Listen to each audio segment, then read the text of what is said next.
नमस्कार, स्वागत है आपका ग्राउंड रिपोर्ट में। मैं हूं अमृता राय। ग्राउंड रिपोर्ट में आज देखेंगे तमिलनाडु के सिनेमा घर मालिक हड़ताल पर, इसके अलावा असम के बिजली मंत्री के इलाके में अंधेरा और आपको मिलवाएंगे चिटफंड घोटाले के पीड़ितों से। लेकिन सबसे पहले ग्राउंड रिपोर्ट की सुर्खियां। बेमियादी हड़ताल पर गए तमिलनाडु के थिएटर मालिक, 1100 सिनेमा हॉल बंद, जीएसटी और स्थानीय करों को वापस लेने की मांग।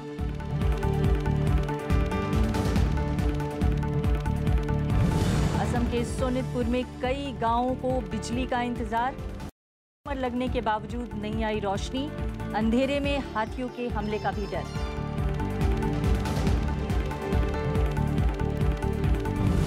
आर्थिक गैर बराबरी की विकराल होती खाई, 1% लोगों के पास देश की 53% संपत्ति, कृषि संकट से बदतर हुए हालात।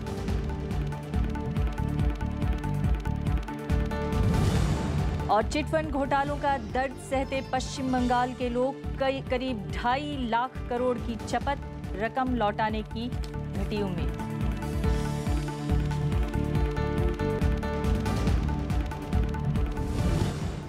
सोमवार को तमिलनाडु के सिनेमा घर मालिक हड़ताल पर रहे और इसकी वजह से 1100 सिनेमाघर, फिल्म थिएटर बंद रहे।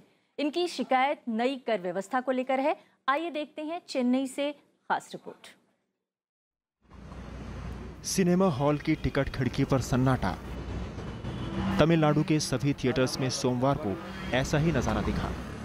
सिनेमा घरों के मालिक जीएसटी के अलावा 30% लोकल टैक्स के विरोध में बेमियादी हड़ताल पर चले गए हैं। राज्य में 1100 सिनेमा हॉल बंद हैं।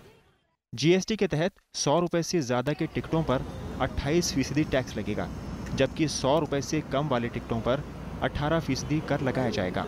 स्थानीय कर इसके अलावा हैं। We have shut the theaters down and we are pleading the government to give us some immediate relief and help us save the business. This business has, the lives of about 10 lakh people, the entire industry. So everything will come to a standstill if we continue this shutdown for another few days.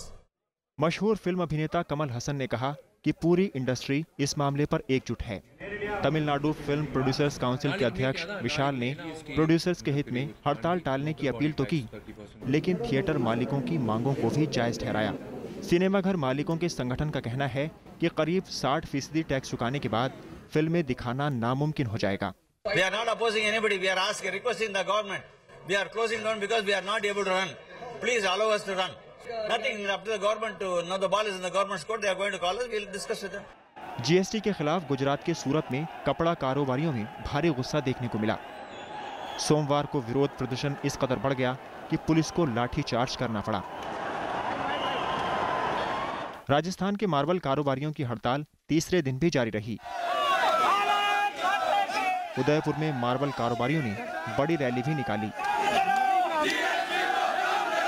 व्यापार वैसी मंदी के दौर झेल रहा था और आज आपने इसको 6 गुना टैक्स बढ़ा के बिल्कुल ये व्यापार खत्म हो जाएगा और सभी लोग रोड पर आ जाएंगे, अपना घर बार उनका छिन जाएगा। सरकार से हमारा यही अनुरोध है कि इसको एक बार पुनः रिव्यू करें, वापस से देखें, क्योंकि उन्होंने किस विचारधारा से, किस फीडबैक से इसको 28% किया, वो वापस उसको देखें, क्योंकि डोमेस्टिक मार्बल 10 रुपए से लेके 50 रुपए तक बिकता है और गरीब के घर में लगा हुआ है। जीएसटी के विरोध में आगरा की अनाज मंडी बंद रही। रविवार को राजस्थान के अलवर समेत कई अनाज मंडियां बंद थीं। पटना, कोलकाता और इंदौर में भी कारोबारी जीएसटी के विरोध में प्रदर्शन कर चुके हैं। चेन्नई, सूरत और उदयपुर से ग्राउंड रिपोर्ट, राज्यसभा टीवी। तो देश के कई इलाकों में व्यापारी नाराज हैं जीएसटी से, लेकिन आज चेन्नई में जो सिनेमाघर मालिकों की हड़ताल रही, उस पर बातचीत करने के लिए हमारे साथ हिंदुस्तान टाइम्स अखबार के ब्यूरो चीफ केवी लक्ष्मणा फोन लाइन पर मौजूद हैं। लक्ष्मणा साहब, मैं आपसे ये जानना चाहूँगी कि आज जो ये इनका विरोध हुआ सिनेमाघर मालिकों का, वो असल में किस मुद्दे को लेकर है? क्या उनकी डिमांड है और क्या इस हड़ताल की वजह से वहाँ के लोगों पर और इस पूरे उद्योग पर असर पड़ा है? जी, ये जो आज सिनेमाघर जो बंद रहे, ये इसके चलते ये जीएसटी को तो वेलकम करते हैं, क्योंकि पूरे देश में एक व्यवस्था हो, एक दर हो, ये तो यहाँ के लोग भी इसको वेलकम करते हैं।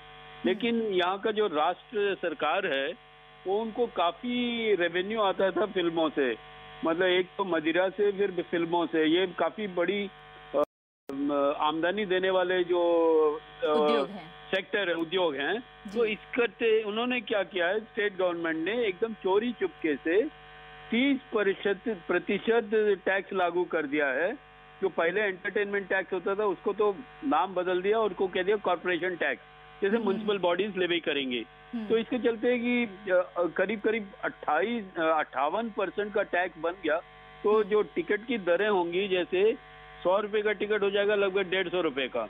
तो एक तो ये यहाँ का जो तमिलनाडु में फिल्मों की लोकप्रियता इस कदर है कि यहाँ का पॉलिटिक्स। मैं आपसे ये जानना चाहती हूँ, ये जो राज्य सरकार ने टैक्स बढ़ाया है, ये जीएसटी के साथ साथ बढ़ाया है या उससे पहले बढ़ा दिया था? ये विरोध अगर पहले बढ़ाया है तो ये विरोध अब क्यों हो रहा है? देखिए, ये जैसे आधे रात को आना था जीएसटी, उसके चंद घंटों पहले इन्होंने चोरी चुपके से एक लेजिस्लेशन पास करके कर दिया इन्होंने। ऐसा नहीं था कि पहले से ये मन बनाया हुआ था, कोई डिस्कशन हुआ, ऐसा कुछ नहीं। जैसे कि ये हट रहा है, हमारे ये रेवेन्यू जा रहा है, इसको किसी तरह हम बचा लें। तो ये एक मंशा थी सरकार की, राष्ट्र सरकार की। उन्होंने एकदम जैसे तो ये सरप्राइज दिया है लोगों को, ये और ये जो उद्योग है फिल्मों का, इससे एक तो पहले दिन के इस हड़ताल से कितना नुकसान हुआ? क्या इस उद्योग के लोगों की, इंडस्ट्री के लोगों की बातचीत हुई सरकार से इस हड़ताल के दौरान? क्या कोई आश्वासन मिला सरकार से या नहीं मिला? देखिए, बातचीत तो शनिचर से शुरू हो गया था, लेकिन ये जो बातें ही वो फेल हुई हैं, इस कारण आज स्ट्राइक हुआ। तो आज भी दिन में एक बार बैक चैनल के टॉक्स तो चलते रहे, और अभी हम बातचीत कर ही रहे हैं, वहाँ पे भी चीफ मिनिस्टर साहब के साथ पूरी फिल्म इंडस्ट्री के रिप्रेजेंटेटिव, प्रोड्यूसर हैं, जिसमें थिएटर ओनर्स हैं, एक्टर्स हैं, जो बड़े बड़े एक्टर्स, वो भी गए हुए हैं। अभी बातचीत चल रही है। तो सुनने में यह आ रहा है कि हो सकता है सरकार इसमें थोड़ा सा पुनर्विचार करे, भले उसको वापस तो नहीं लेगी, लेकिन किस हद तक बीच का रास्ता कोई निकले, इस तरीके से कोई कमेटी बनाने की बात चल रही है। जी, बहुत बहुत धन्यवाद हमसे बातचीत करने के लिए केवी लक्ष्मणा। आप बता रहे थे कि बातचीत चल रही है सिनेमा उद्योग के लोगों की सरकार से, और उम्मीद है कि कोई ना कोई रास्ता निकल जाएगा। लेकिन फिलहाल सिनेमा उद्योग के लोग नाराज़ हैं तमिलनाडु सरकार से, और उनका कहना है कि राज्य सरकार ने जो 28 से 30% कर बढ़ा दिए हैं, उसकी वजह से उनकी परेशानी बढ़ गई है।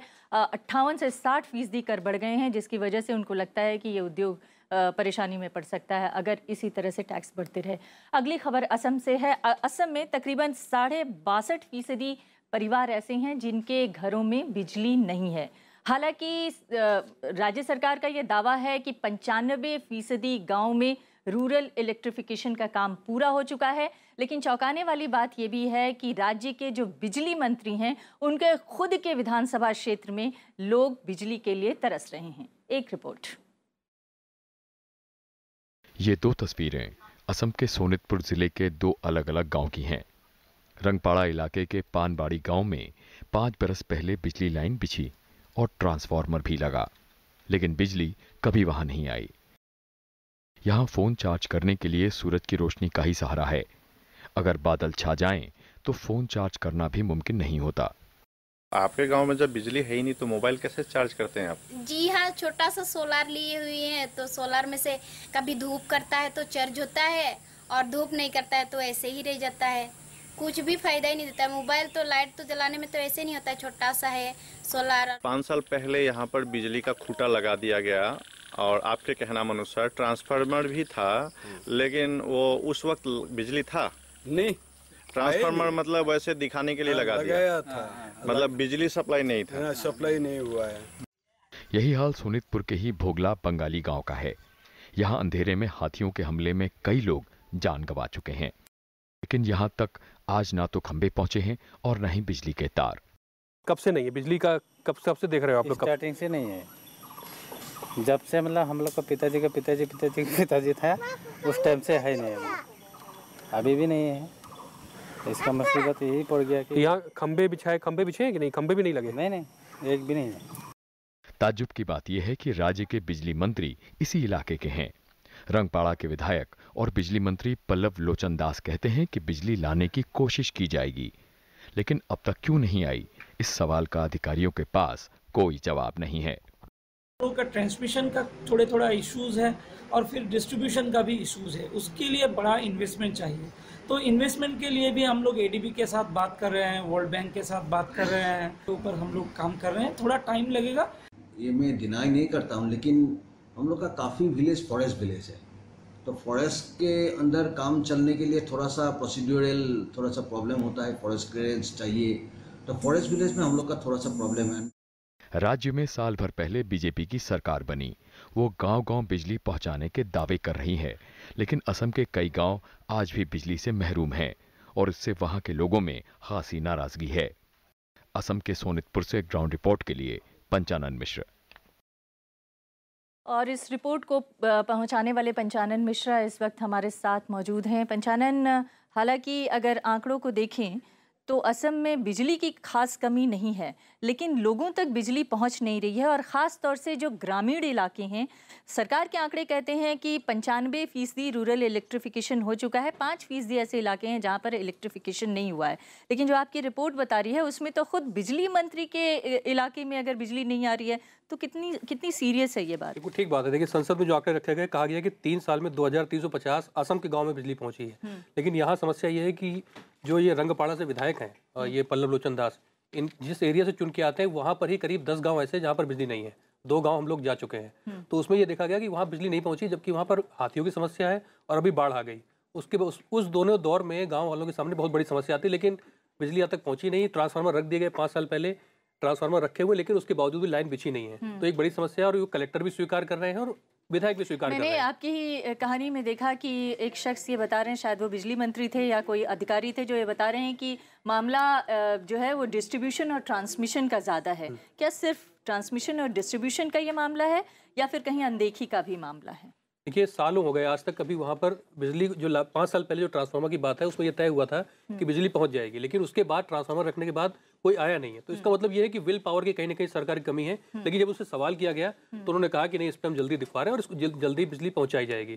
तो यहाँ पर जो अनदेखी और लापरवाही का मामला साफ नजर आता है। जी, बहुत बहुत धन्यवाद हमसे बातचीत करने के लिए पंचानन मिश्रा। पंचानन बता रहे थे कि असम के ग्रामीण इलाकों में बिजली की किस तरह की किल्लत है, लोग किस तरह से परेशान हैं। और अब बात करते हैं देश में आर्थिक गैर बराबरी की। जी हाँ, देश में लगातार आर्थिक गैर बराबरी बढ़ी है और खबरें ये बताती हैं, आंकड़े ये बताते हैं कि दुनिया में रूस के बाद भारत ऐसा देश है जहां पर आर्थिक गैर बराबरी सबसे ज़्यादा है। यानी दूसरे नंबर पर भारत ऐसा देश है जहां पर आर्थिक गैर बराबरी बहुत ज़्यादा है। और आंकड़े ये भी बताते हैं, ऑक्सफैम के आंकड़े ये बताते हैं कि देश के 57 यानी 57 परिवारों के पास 15 लाख करोड़ की संपत्ति है।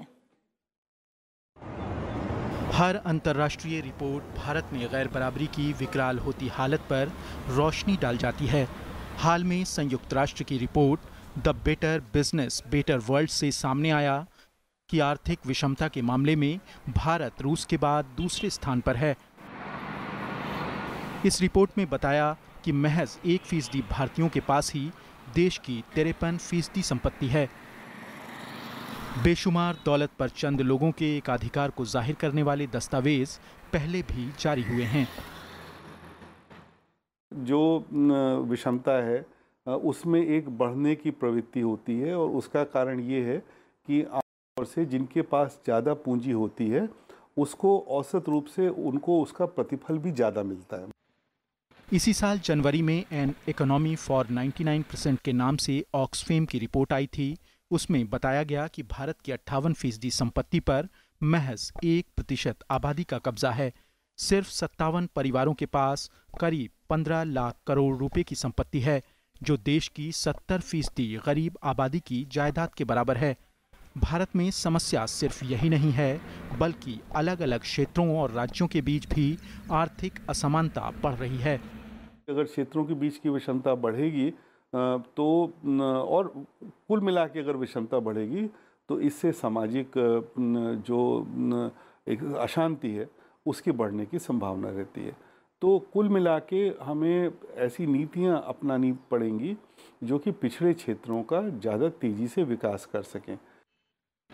बढ़ती गैर बराबरी का खास अध्ययन करने वाले फ्रेंच अर्थशास्त्री थॉमस पिकेटी भी भारत में मौजूद विषमता पर चिंता जता चुके हैं। उनका कहना है कि भारत में आयकर आंकड़ों में अभी भी भारी अंतर और अस्पष्टता है। गुजरे दशक में दुनिया भर में 1% बनाम 99% की बहस तेजी से आगे बढ़ी है, मगर भारत में ये विषय अभी चर्चा में नहीं है, जबकि यहाँ भी अमीर गरीब के बीच खाई तेजी से चौड़ी हो रही है। Ground report, Rajya Sabha TV. अभी रुकेंगे एक ब्रेक के लिए। ब्रेक के बाद लौटेंगे तो आपको दिखाएंगे हिमाचल में लोकप्रिय हो रही है चेरी की खेती।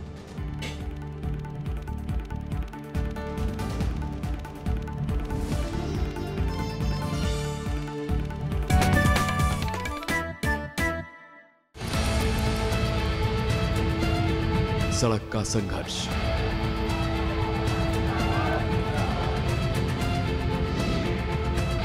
जनता के मुद्दे। हम किसी भी नेगोशिएशन में नहीं जाने वाले हैं प्रशासन से। डू और डाई की स्थिति है हमारे लिए। संसद की बात, नेताओं के अल्फाज। जीएसटी से बिहार का भरपूर लाभ होने वाला। ये पूंजीवाद का विकसित नहीं, ये विकृत रूप। जांच जो हो रही है वो सीबीआई के द्वारा हो रही है। I think the last of the powers left with the courts. दुनिया के कोने कोने में क्या रहा खास?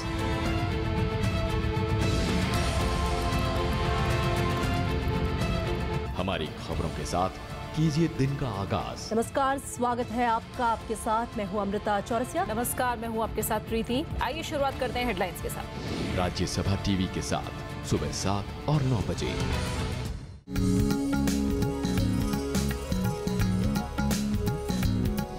सितारों की कहकशा है, यूं ही घूमते रहने का मजा ही कुछ और। हम अपना प्यार बढ़ा रहे हैं, प्रेम, ये प्रेम की बातें होती हैं। मेरा मजहब इंसानियत है। बांसुरी को लेके और उसको मैं गाऊं ध्रुपद शैली में तो कितनी अच्छी बात होगी। मैं सोचता नहीं हूँ, मैं महसूसता हूँ। सपनों की उड़ान और उनके संघर्ष की रहगुजर। हिंदू एक महकता हुआ फूल है और मुसलमान एक महकती हुई जूही का दरख्त है। मैंने कहा अम्मा जो भी दाल रोटियों की खाऊंगा पर मैं रियाज करूंगा। रास्ते पे पड़े हैं कीटाणु की तरह, लेकिन इंसेक्ट। बिना चोट लगे कोई आदमी अपना रास्ता नहीं बदलता है। आइए चलिए मेरे साथ ताबिंदा सितारों की खूबसूरत महफिल में। देखिए शख्सियत हर शनिवार रात 10:30 बजे और रविवार शाम 4:30 बजे सिर्फ राज्यसभा टीवी पर। और अब बात हफ्ते के मुद्दे की, जिसमें हम दिखा रहे हैं चिट फंड घोटाले से जुड़ी खबरें।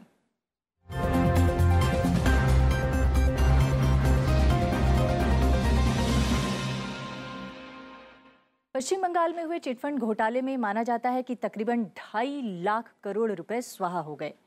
सरकारें आज भी कार्रवाई कर रही हैं, लेकिन जनता इस घोटाले की वजह से किस कदर परेशान हुई, आइए देखते हैं अखिलेश सुमन की रिपोर्ट।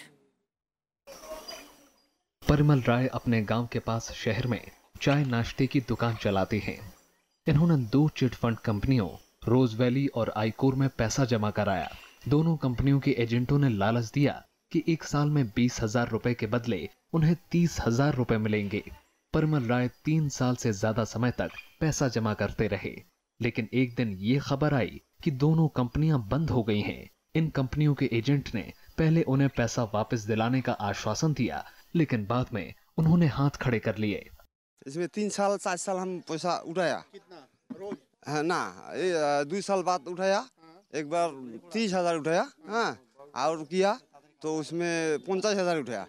बाद में किया वो तो एकदम चला गया, वो और नहीं मिला है। कमल राय ने ईयरमार्क कंपनी में 25,000 रुपए जमा किए थे। बताया गया था कि इसके बदले उन्हें 1.5 साल तक प्रति माह 2,500 रुपए मिलेंगे। इसके लिए कंपनी ने उन्हें ICICI बैंक का एक ATM कार्ड भी दे दिया, लेकिन जब वे पैसे निकालने गए तो पैसा निकला नहीं। एक कागज दिया है, कागज देने के लिए हमको बोला है टाका तुम लोग के पास एक महीना में या सूद पाएगा और 1-2 साल में टाका निकल जाएगा सब टाका। लेकिन ATM कार्ड भी दिया है, सब कुछ दिया है, बोला है बस टाका नहीं होगा। ATM कार्ड गया है, टाका नहीं होगा। बाबूपाड़ा के मानव चक्रवर्ती यूनाइटेड बैंक ऑफ इंडिया में कर्मचारी थे। रिटायर होने के पहले से वो इन चिटफंड कंपनियों में पैसा लगाने लगे। न्यूलैंड कंपनी में 3 लाख रुपए जमा करने के बदले उन्हें एक नैनो कार देने का लालच दिया था। बाकी 3 कंपनियों में उन्होंने 11 लाख रुपए जमा कराए। ये सारी रकम लुट जाने के बाद अब उनके पास सिर्फ ये रसीदें बची हैं। ऐसी कहानियों से आज पश्चिम बंगाल भरा पड़ा है। हम रिलेटिव के पास अब रिलेटिव अब आता है तो ठीक है आप कीजिए ऐसा 5 लाख हम उसमें डाल दिया। वो हमको बताया फिर और 1 लाख दीजिए आपको नैनो मिल जाएगा। तब हम इधर उधर देखता है तो बंद कर देता है फिर हमारा नहीं यार कुछ नहीं करेगा। प्रभु राय कपड़ा प्रेस करने का काम करते हैं। ये नौजवान सैलून चलाता है। ये सभी चिटफंड कंपनियों के मारे हैं। पश्चिम बंगाल में किसी भी मोहल्ले या गांव में आप चले जाएं, ऐसे लोगों को अपना दर्द बयान करते आप सुन सकते हैं। इन सब की एक ही कामना है कि केस तो बाद में निपटता रहेगा, कम से कम इनका पैसा तो वापस मिल जाए। अब देखना यह है कि सरकार इस पर किस तरीके का निर्णय लेती है, लेकिन इनके दिल का दर्द काफ़ी गहरा है।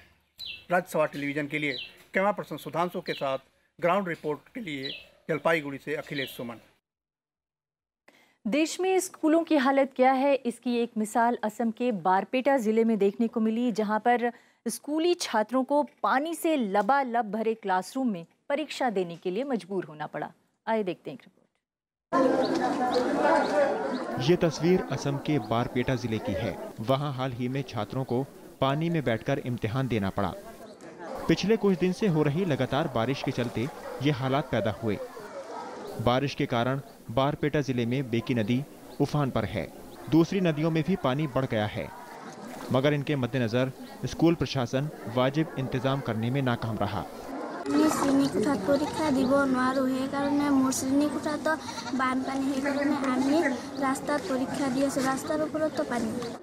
अध्यापकों का कहना है कि पिछले साल भी इस तरह के हालात पैदा हुए थे। उसे देखते हुए शिक्षा विभाग को इस बार पहले से ही आगाह कर दिया गया था, फिर भी कोई कदम नहीं उठाया गया। আজি লোক সরকারের তরফের পৰা 1 পয়সা আমি পোৱা নাই আর যার কারণে এই 667 নম্বর খাটাকুছি প্রাথমিক বিদ্যালয়ত আমি কোনোমতে আশ্রয় লই মানে কি অতিথির দ্বারা আশ্রয় লৈ আমি মানে লেখাপড়া শিকাই আছো। असम में हर साल मानसून के दौरान बाढ़ जैसे हालात पैदा होते हैं। पिछले महीने ही भारी बारिश की वजह से 13,000 लोग प्रभावित हुए थे।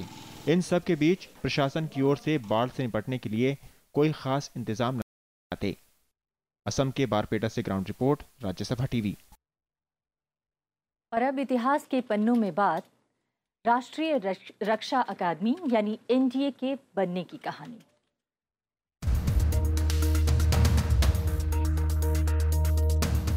राष्ट्रीय रक्षा अकादमी प्रतिष्ठित संस्थान है। सैन्य प्रशिक्षण क्षेत्र में ये उत्कृष्टता का प्रतीक बनी है। इसकी स्थापना के लिए आजादी के तुरंत बाद कदम उठाए गए। प्रथम प्रधानमंत्री जवाहरलाल नेहरू ने 6 अक्टूबर 1949 को पुणे के खड़गवासला में स्थायी युद्ध अकादमी की नींव रखी। 1 जनवरी 1949 को सशस्त्र बल अकादमी के अंदर सैन्य अकादमी को जगह मिली। 7 दिसंबर 1954 को राष्ट्रीय रक्षा अकादमी की परिकल्पना प्रस्तुत की गई। 16 जनवरी 1955 को राष्ट्रीय रक्षा अकादमी का औपचारिक उद्घाटन हुआ। सेवा परमो धर्म का उद्देश्य लेकर चलने वाली इस अकादमी ने भारत की रक्षा तैयारियों में महत्वपूर्ण भूमिका निभाई है। यहाँ प्रशिक्षण ग्रहण करना आज गर्व समझा जाता है।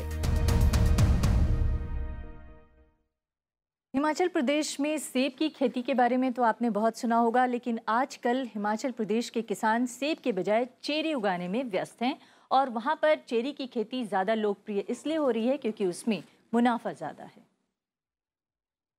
इन दिनों दुर्गू वर्मा का ज्यादातर वक्त बागानों में गुजरता है। वो पूरे परिवार के साथ चेरी के बागानों में सुबह से ही जुट जाती हैं। चेरी का सीजन है तो फसल तोड़ने से लेकर पैकिंग तक का सारा काम खुद ही करना होता है, लेकिन वो खुश हैं कि चेरी की मांग बढ़ रही है। कई सालों से चेरी का काम कर रहे हैं। अब जो है आजकल के ज़माने में चेरी का काम बहुत ज़्यादा चल रहा है, क्योंकि ये चेरी की जो फसल है ये नेचुरल है, इसमें ना कोई केमिकल होता है। आजकल लोग जो है बहुत डरते हैं केमिकल से। इसमें ना कोई स्प्रे होती है, ना कोई केमिकल यूज किया जाता है, ये रासायनिक खाद पर ही होती है। हिमाचल प्रदेश के करीब 20,000 किसान इन दिनों चेरी की खेती में जुटे हैं। मोटे तौर पर शिमला, कुल्लू, मंडी, चंबा और किन्नौर जिले में चेरी की खेती होती है। शिमला और कुल्लू ही इसका मुख्य केंद्र बन गए हैं। सेब उगाने वाले बहुत से किसान भी अब चेरी की तरफ झुक गए हैं। कारण बहुत साफ है, सेब 10 साल में फसल देना शुरू करता है तो वहीं चेरी 5 से 6 साल में, और साल भर में बागान में मुश्किल से 1-2 महीने काम करना पड़ता है। एक तो लेबर बहुत ज़्यादा लगती है और बाकी सेब अब ऐसा हो गया कि खाद द्वारा तैयार किया जाता है, पर ये ऐसा नहीं है, ये एक नेचुरली फल बन गया। हिमाचल में कई प्रजातियों की चेरी उग रही है। इसमें black heart, van, red heart, ड्यूरोनेरा, स्टेला, मर्चेंट, सेल्सियस और बिंग जैसी प्रजातियों की मांग लगातार बढ़ रही है। नतीजतन किसान इस तरफ ज्यादा ध्यान दे रहे हैं और उन्हें सेब से ज्यादा फायदा नजर आ रहा है। इसकी अलग अलग साइज है। एक तो भरते हम 7x7, उसका मार्केट रेट बनता है 180। एक भरते हम 7x6, उसका बनता 210। एक भरते 5x5, उसका बनता 400 कुछ, और एक भरते हम 5x6, उसका 300 कुछ बनता है। जम्मू कश्मीर के बाद हिमाचल प्रदेश में चेरी की सबसे ज्यादा पैदावार होती है। 2009 में 419 मीट्रिक टन पैदावार हुई थी। ये आंकड़ा 2011 में 433 मीट्रिक टन पहुंच गया। 2013 में ये बढ़कर 1183 मीट्रिक टन और इस साल 1500 मीट्रिक टन चेरी की पैदावार हुई। हिमाचल के बागानों में अगर चेरी की फसल इसी तरह लहलहाती रही तो भारत चेरी की पैदावार में एक खास पहचान बना सकता है। शिमला से ground report, Rajya Sabha TV. Ground report में फिलहाल इतना ही। नमस्कार।